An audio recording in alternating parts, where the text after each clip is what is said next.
Good evening, ladies and gentlemen. Thank you so much for joining us for another episode of the Cultured Nerd Podcast. This week, we're going to be talking about a few things, but the primary conversation is going to be about Daredevil Born Again. After the first two episode premiere, the internet was kind of divided over the show. Episode 3 came out. Some people loved it, some people didn't. We're going to talk about where the show is currently, what's coming forward with it. Some new set photos for season 2 has already come out, and people are now speculating Matt Murdock's getting a new costume. And then we're also going to talk a little bit about Gundam, the new Spider-Man movie, and some DC stuff as always. So without further ado, let's get the show on the road.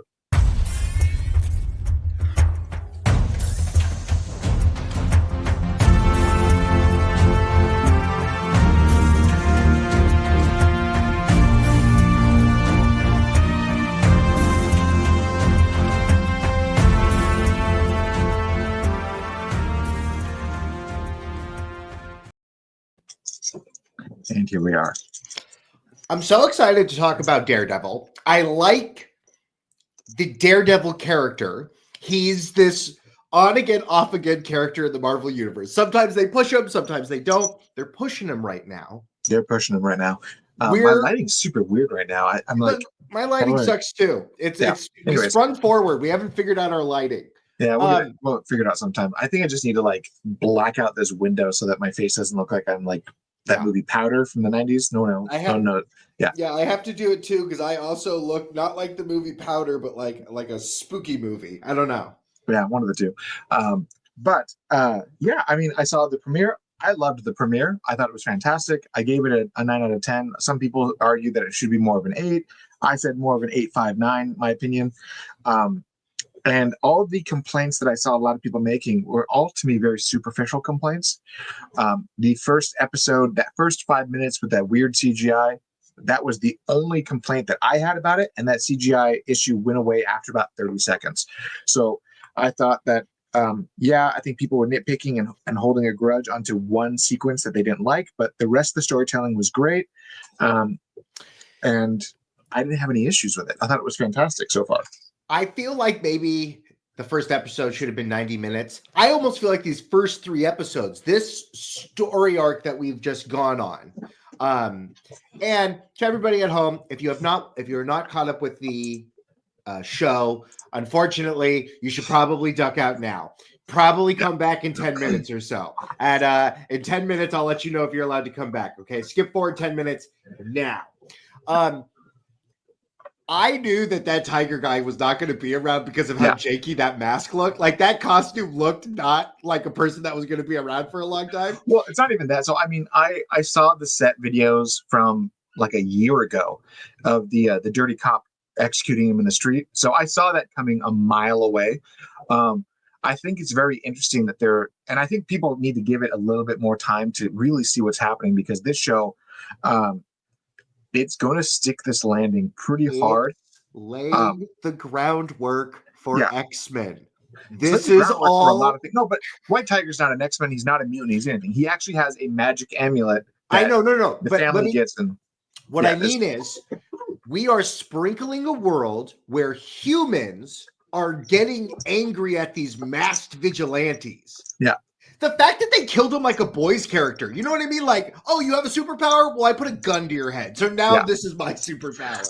What's interesting about it is that this whole no more supers, no more vigilantes stance that Kingpin is doing was actually from the comics. And it does bite him in the ass in the comics, and it's going to bite him in the ass in the show. I did like that they spent no time at all kind of going right into the New York is protected by a Daredevil, a Punisher, and a Spider-Man. So like they didn't shy away from the idea that the city knows Spider-Man's out there, but they did talk about, like, they referenced him. And this is also post Doctor Strange finagling the universe, so no one knows who Spider-Man is anymore, just that he's a menace. So that's so funny. I forgot about that. They could also retcon other people out then, right? Yeah. Because you could say it switched with the Doctor Strange. Yeah, they could do a lot, and there's a lot of stuff that this version of New York. It's very interesting that they're going this route, and I, without giving away too much, the dirty cops doing the Punisher business is actually what brings the Punisher back into the mix. Which they told us I Yeah, believe months ago that Bernenthal, right? Like it was they coming. brought, Yeah, yeah, and he comes front and center and is like, "This is not what I stand for." Taylor. I love the weakness of Daredevil that he couldn't see the dirty cop's tattoo. He's blind. There's no way Yeah, he would know this. no, because it's on his skin and he sees Right. everyone as a glowing red outline, so Yeah. he doesn't see them. But like, there's so much that's happening that the show is setting up for groundwork wise. I think people also need to kind of take a step back for a minute and look at what this show is versus what they expected it to be. So I've said it before. Um, Daredevil Born Again was kind of a reboot. It was always meant to kind of be a reboot and kind of being something separate from what they were doing than the Netflix stuff. And it was meant to be the MCU version of these characters. Fan outcry happened. And what the studio did was said, okay, we have our scripts, we have the stuff that we filmed. We are going to reshoot parts of the beginning, parts of the end, and keep a lot of what we already had, but work it back into allowing that previous show to be canon. So there was a narrative that was going around for a long time that what they filmed the whole show, they hated it, they restarted it. That's actually not true. They did come in and fix a lot of the stuff. All the stuff with Bullseye was added. All the stuff with Foggy's death was added. Karen was added. And they're also going to touch base a lot of the stuff at the end of the season with the return of Bullseye near the end of the show and kind of more setting the stage for what season 2 is happening. Punisher, all that stuff, that was all planned. That was all stuff they're bringing it back in. They obviously a lot of the recastings that they did, they cut out and put the cast members back, so they kind of reintegrate it back into the Netflix verse. But this show is still very much what the show was, but it's been tweaked to allow it to be a continuation, not a reboot. So creatively, it's still a different beast. But they did allow certain changes to make it back being part of the Netflix verse that we knew and love. And a lot of the complaints people had, like, oh, they're watering it down, they're doing this, they're changing this. It all comes back. People just need to give it some time because they're resetting the stage for a show that was canceled a long time ago at this point.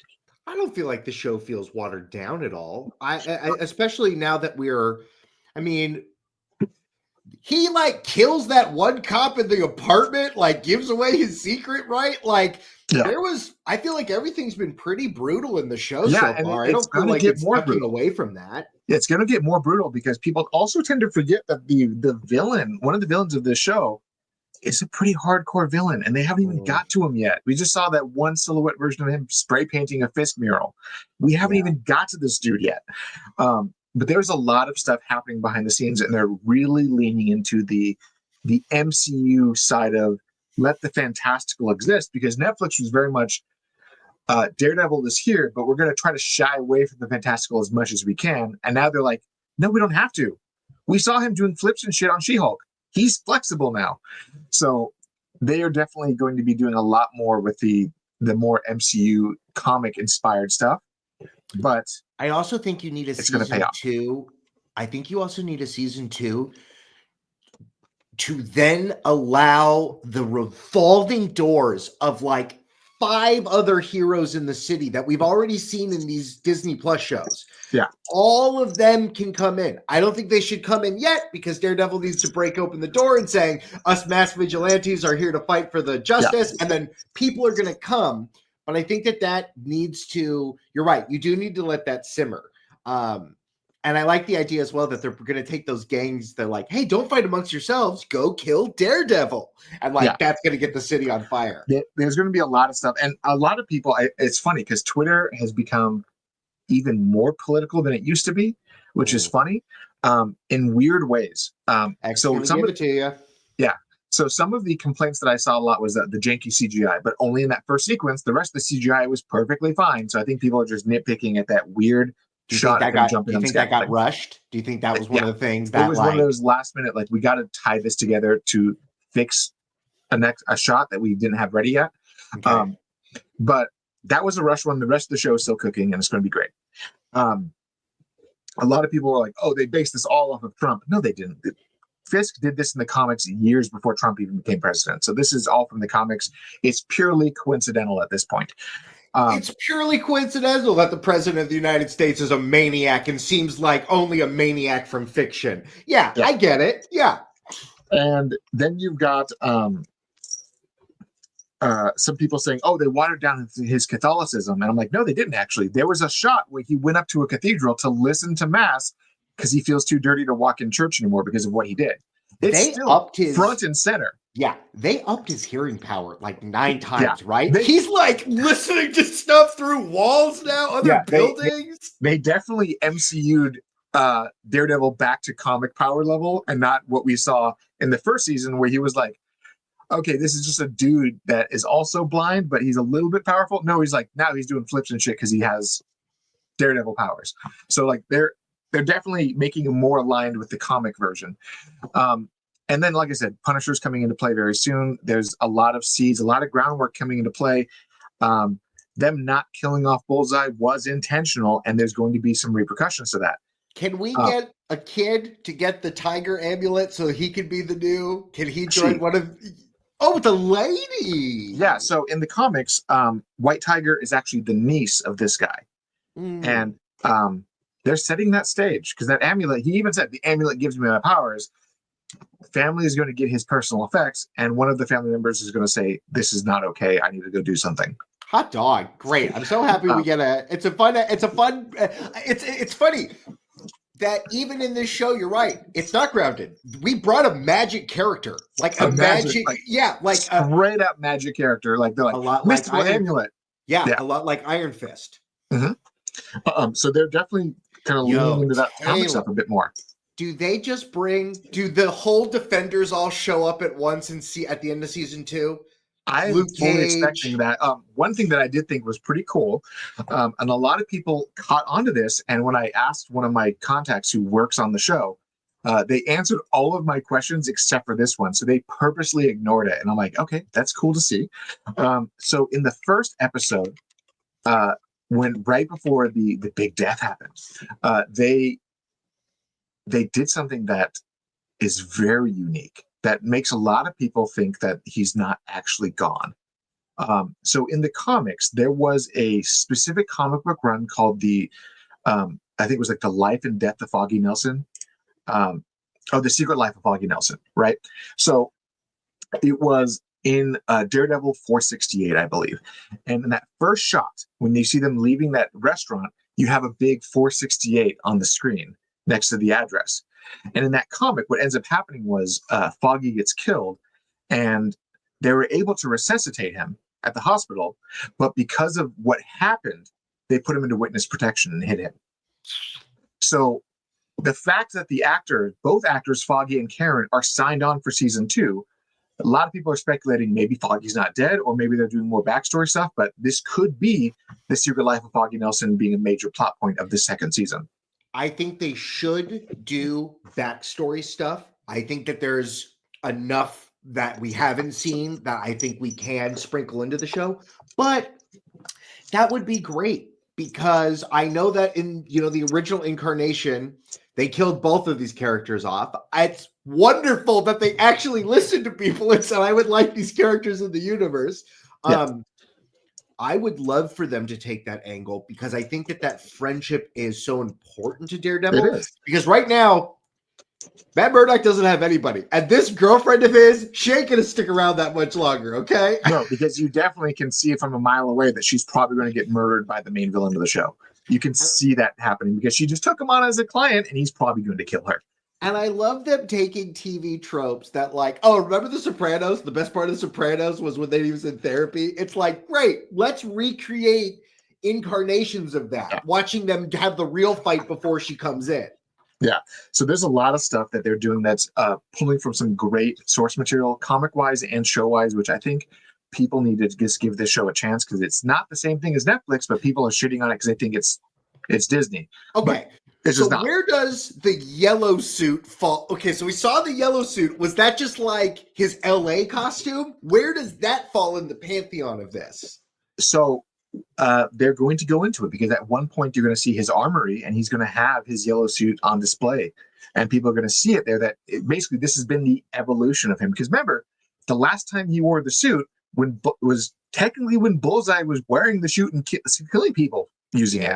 So he did have to change his outfit for a little bit, and then eventually got back to his red suit. That's so funny. I forgot about that. Yeah, you're right. So he had to do a big bright suit to let people know he's a good guy. Like, oh, that's Daredevil. It's not the guy because he's wearing yellow now. He's clearly not the same dude. And then the suit we saw in the first fight scene was clearly like the Netflix suit, right? No, so then that's the new Daredevil suit. The actual the new season 1 Born Again modified comic version of the suit, basically. Okay. Doesn't have the DD on it, but it has everything else getting closer and closer.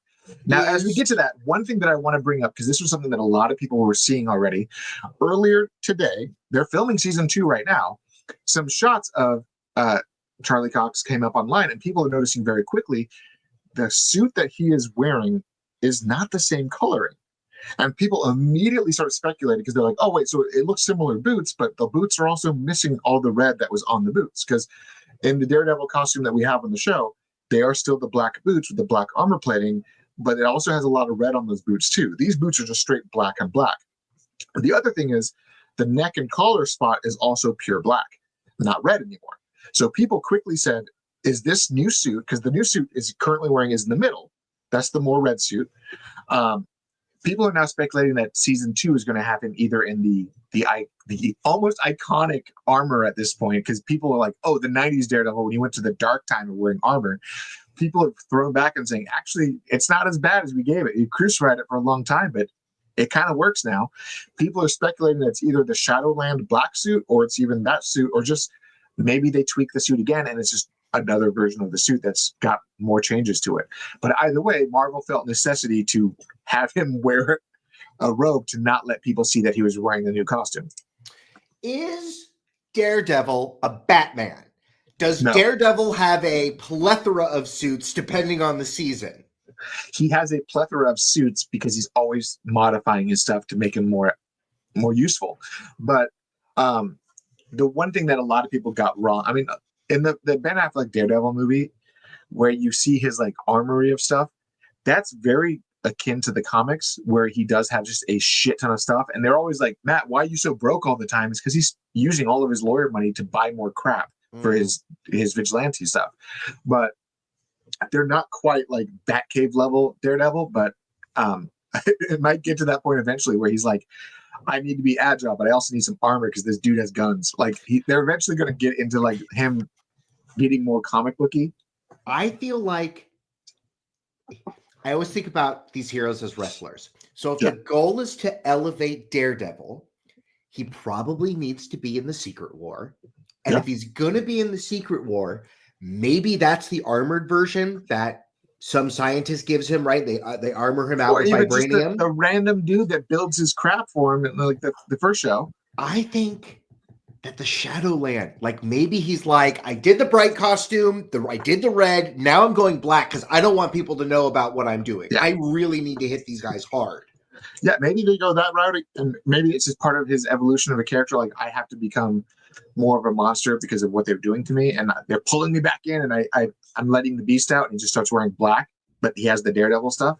So maybe they go that route again. Could it be an MCU original? I was going to say, do we have any MCU original costumes? Well, I mean, all of his costumes. I mean, his current costume is an MCU original because it's not quite the Netflix one. It's more comic booky. It's clearly riffed off of that Netflix one, but it's clearly different too. But I do think they are doing something different. And my personal, just off of my pure speculation, season 2 has him coming into like, everything sucks. Everything that happened in season 1, I'm now just wearing black. I've gone dark. I don't care anymore about the lines. Yeah. And then he finds out that Foggy is alive, and he kind of pulls back into the light a little bit. That's kind of like his redemption arc, kind of a thing. I think it's almost like the Batfleck. Like, I crossed the line because the superpowers exist, and now I'm inspired to be good again, and I'm going to work my way back. And Daredevil's Catholic. Everything that he does is, I'm going to punish myself until I need to be forgiven, and then I'm going to work to be forgiven. That's just kind of that mentality of the character. So I think that they could definitely do that, and it will be a fantastic storytelling. But there's also the rumors that Daredevil is going to be a factor in the new street level Spider-Man film. Which, again, They named dropped Open? Spider-Man already, so I might as know. well. Well, but that scene when he showed up in the Spider-Man movie, I Yeah. mean, my audience lost their shit. Because And that was their first time seeing Matt Murdock in canon. and I think that that idea, I think that's great. And I think that I think that Spider-Man universe needs, we always play with his rogue gallery. I think we need also the supporting heroes, the other Yeah. people that Spider-Man runs into. Yeah, and I mean, in the first Spider-Man, the supporting character was Iron Man, and the second one, the supporting character was Nick Fury and Maria Hill, and the third one was Doctor Strange. But I think people are wanting less Avengers and more deep cuts. And I think if they brought Daredevil in, that'd be like a huge, he's here, it's happening, this is what I want. Doctor Strange was the team up, pair up that was also in the Spider-Man cartoon that I just watched. Yeah, and the Spider-Man cartoon was trying so hard to be what they wanted the MCU Spider-Man to be, and it kind of works, kind of doesn't. Yeah. But at the same time, it was a canon event. Spider-Man always has to become Spider-Man. Yeah. And by hook or by crook, he's going to get bit by a radioactive spider. Yeah. Even if it comes from a different timeline and it's brought back because of a weird time travel angle. Even if it's his own fault, even though he didn't do anything in the past, but it did happen, so it's always going to happen. And for all those physics nerds out there, it's called the bootstrap theory, and it's one of my favorite theories of physics, where basically the circular logic of time, basically Terminator, the Terminators exist because the Terminators tried to kill John Connor and they were trying to prevent it, so they created a loop where you can't get out of it because they have to exist to create themselves. Doctor Strange, he's got his Eye of Agamotto, which means he's got one of the Infinity Stones. It's weird Infinity Stones magic. That's what we want, everybody. Yeah. Isn't that what we want? Yeah, we want it all back. But at the same token, speaking of Spider-Man, Sadie Sink of Stranger Things has been cast as an unnamed character in Spider-Man 4. You mean Mary Jane? She's been cast as Mary Jane? That redhead girl has just been cast as Mary Jane? So that is the first thing that came up. Everyone was immediately like, we got the real MJ now. Hell yeah. But at the same time, we had Michelle Jones Watson, MJ Watson, in Zendaya form, and people are like, no, not quite yet, still not accepting it. As soon as a redhead gets cast, sorry, wrong click. As soon as a redhead gets cast, they're like, it's the real Mary Jane. My personal thought is the rumors are like, oh, it's Mary Jane, or it's Jean Grey, or all these things. No, I think it's honestly Firestar, from like Spider-Man and his Amazing Friends, like the random mutant that joins up as his buddy. I would love it if they're like, Spider-Man's broke as shit. He's got no friends, and he just met a mutant that has fire powers. And also, he met Bobby, the Iceman. I was going to say, does Bobby show up? What the fuck? That's such a crazy. That's so funny. That would be the best thing that they could do. Give me the comic book Spider-Man where he's got nothing except for his roommates, that like that 180 show that all of us 80s and 90s kids fucking loved, because that show was fantastic. And then you have Bobby go to the X at the end of the movie. He goes, "Hey, I need to get this mutant thing sorted out," and then he joins the X-Men. Yeah. So I think that sounds fantastic. I want her to be Firestar, but people also joke that they're just going to follow the trend and cast a redhead, dye her hair blonde, and make her the new Gwen Stacy. So I'm That's true. It could that happen. would be really funny, because the last two we got the last two Gwens we had on film were redheads. Ironically, though, that Emma Stone is actually blonde in real life. She's been dyeing her hair the whole time. So the closest thing we got to real Emma Stone was Gwen Stacy. Everything in Hollywood is a lie, Taylor. Okay, it's all a lie. Yeah, but she's joined the cast, and there's been all these rumors that, and then one of a funnier, and not a funnier rumor, more interesting one I heard was that she's actually playing the role of Mayday Parker, because this film is also going to be a part of the multiverse angle. So she's young Aunt May. No, she's young Peter's mom. Peter's daughter. She's the other daughter. I mean, Spider-Woman from another universe. So multiverse stuff. They're going to bring back the other two Spider-Mans, and then what Spider-Man Toby's going to show up and like, oh, by the way, this is my daughter, and she's is this the daughter from the universe where the ambulance went through the wall? Is that the Spider-Woman universe? No, this is the universe where Tobey Maguire and MJ had a kid, and that kid has powers. That's Kirsten Dunst's daughter. That's what a lot of the chatter is saying, that this could actually just be Spider-Woman or Spider-Girl, Um, which would be I fun. I think it'd be fun. I was about to say, I think that the theme parks need a Spider-Woman, and I think Yeah. this was a great time to have like a weird father-daughter where your dad's only 5 years older than you, right? Like Yeah. it'll that'll be a real fun dynamic. But realistically, Tobey Maguire is old enough to be her dad, so it No, actually makes sense. but So, Tom Holland, right? Oh, or I guess he would be a different universe. Okay. yeah. But at the same token, I want to know what everyone thinks that who she's playing, because I mean, Black Cat, Gwen Stacy, Mary Jane, Jean Grey, Firestar, Mayday Parker. I want It's to a know what big people think. list. There's a list of characters that she could be, and everyone is jumping to MJ because she's a ginger, but that could be the red herring here. So Yeah. we'll see what happens. Also, I kind of spoiled myself earlier. Taylor spoiled it. The Gundam movie, Gundam G-Quux, that I loved, I saw in theaters and thought it was fantastic. Amazon nabbed the contract and is putting out the show on a weekly basis starting on April 8th. And with that weekly basis, apparently they're dropping the subs and the dubs on a weekly basis. So it sounds like Amazon threw its Amazon money at it, and they've already been dubbing the show as they've been recording the Japanese stuff too. So hot dog, to quote Michael, hot dog, that sounds fantastic. Because I loved this. The 90-minute movie that I watched was literally everything I wanted from a new Gundam show. And I thought it was wild and fantastic. And when it ended, I was like, I need to see more. And now I get to know that in like 3 weeks, I get to see more, which is yay. So that's a huge win for me. I'm very excited. And then, so lastly, everyone's asking always about DC stuff. DC has had a weird kind of the last couple of weeks. McFarlane Toys was announced that Mattel took over the DC toy brand, and McFarlane Toys' contract is ending at the end of 2025. Todd McFarlane went to Toy Fair and said he's still doing DC stuff, but the stuff hasn't been announced yet.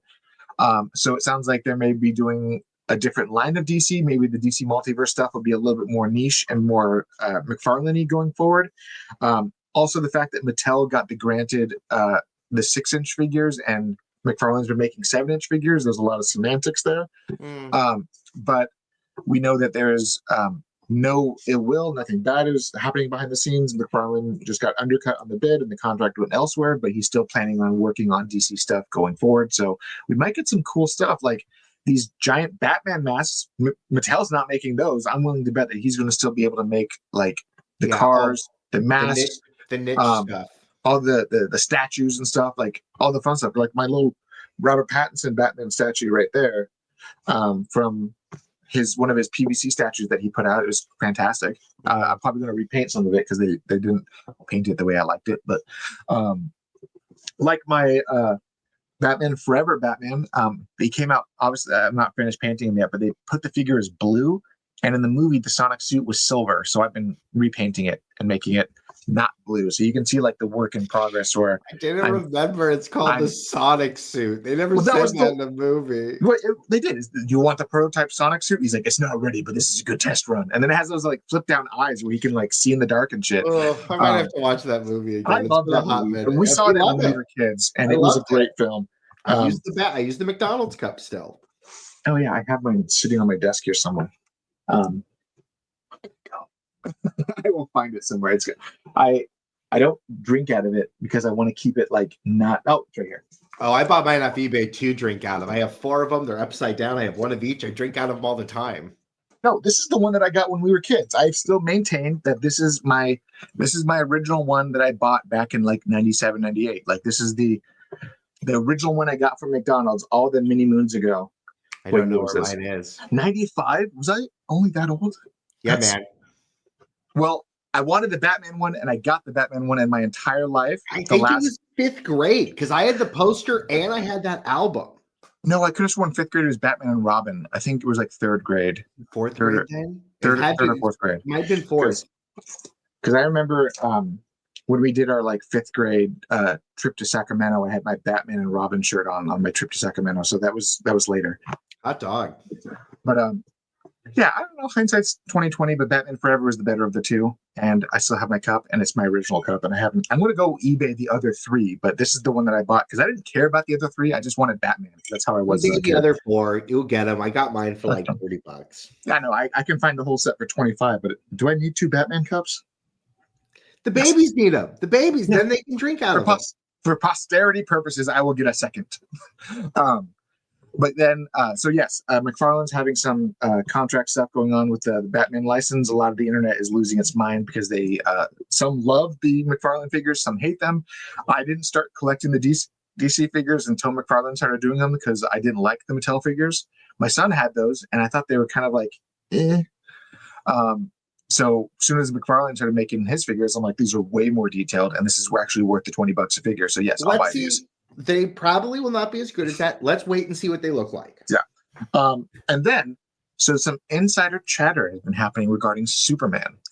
And this is the big one that I think people have been waiting for. So Superman is on the cusp of, we're what, like 4 months away now, right? We're coming up pretty soon to this summer movie coming out. Yeah. And there's going to be a new trailer in the next few weeks because they're showing up at CinemaCon and they're dropping a trailer and it's going to be a big thing. Insider chatter. Some people are still saying, "Oh, the movie's trash" because the screenings have been trash. Every person I have spoke to who's been part of these screenings has said this is the best damn Superman movie they've ever seen. So what are they? Is it general audience then that doesn't get this? The general audience screeners are started. So the NDAs are there. People can't really talk about it. They can never admit to seeing the film because that's how the NDA works. If you talk about it, we'll kill you, kind of a thing. But the people who have still let slip that they were a part of these things, they loved it. They thought it was fantastic. Jeff Snyder of the reporting world, Jeff Snyder, said some very interesting things recently. That one thing was that the role of Jor-El is in the film because he's going to talk to his dad's hologram at the Fortress of Solitude. Yeah. The role of Jor-El is going to be one of the most shocking surprise castings that people had not seen coming. James Gunn they put in all these Marvel movies, they would put one heavy older actor. He did it with Glenn Close in the first Guardians of the movie. He did it with Kurt Russell in the second movie. And in the third movie, I don't remember who it was. I mean, maybe it's just the Scavengers. Maybe it's just what's his name. It was literally everyone in the third movie because the third movie, they were all huge by that point. Yeah. So, I mean, it automatically makes you go back to the big rumors that Kurt Russell was cast as Jor-El quietly. Mm-hmm. Yeah. That would be a fun one. He pops up, my son, and it's Kurt Russell, and we're like, it's Kurt fucking Russell. But he did say in his like podcast, he's like, it's like a Tom Cruise level surprise casting. It's like, holy shit, kind of this is Jor-El. Okay, cool.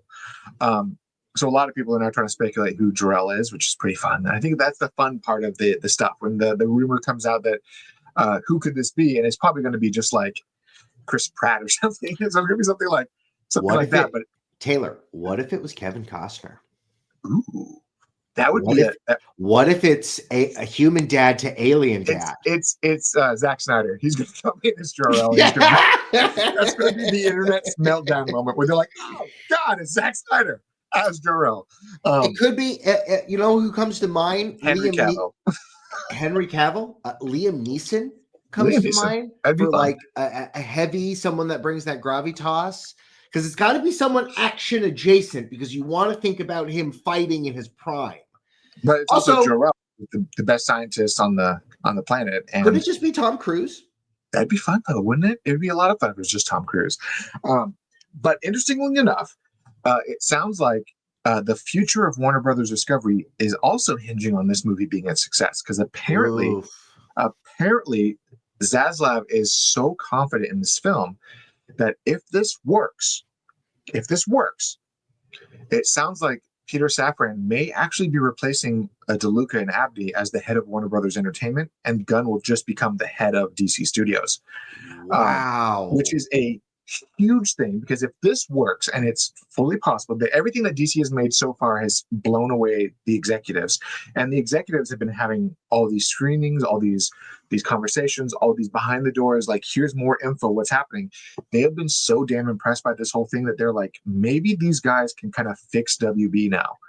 Wow. So there's a lot of chatter on the future of WB being contingent on the success of this film, because if this film knocks it out of the park, DC Studios may get revamped to also kind of control WB as a whole. Wow. So it's pretty huge.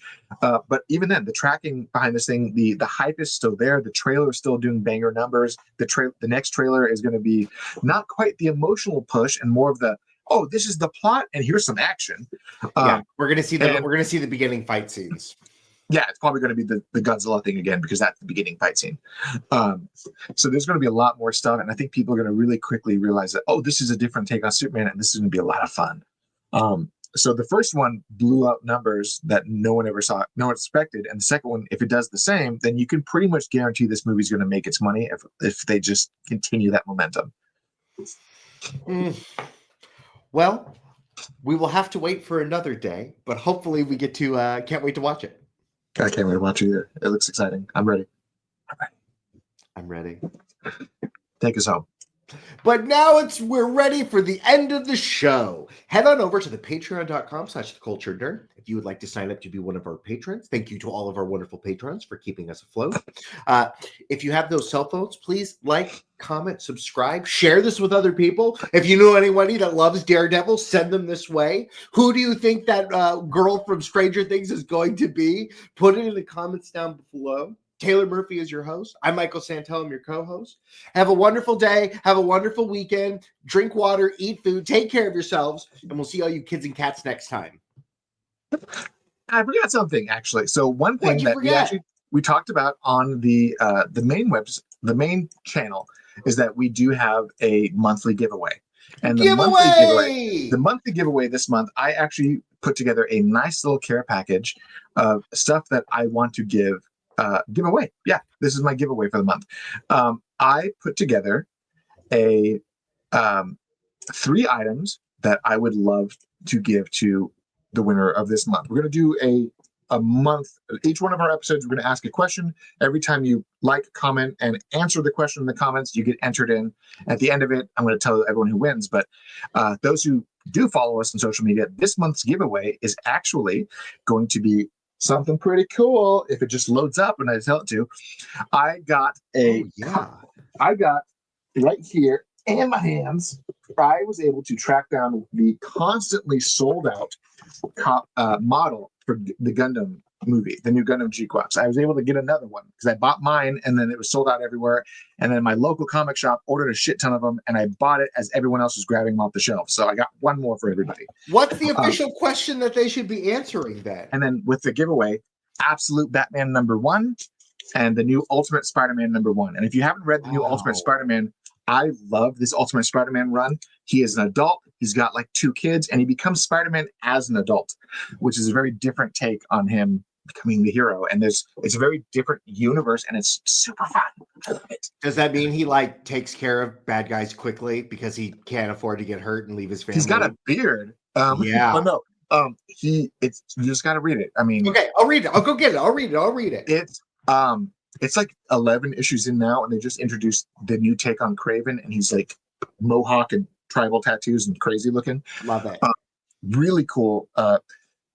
Green Goblin is like straight up looking like a Power Ranger villain. Like he looks like the Willem Dafoe armor, but it's actually more refined and better looking. So it's they took a lot of cues from the comics and the movies and made a really cool universe out of this.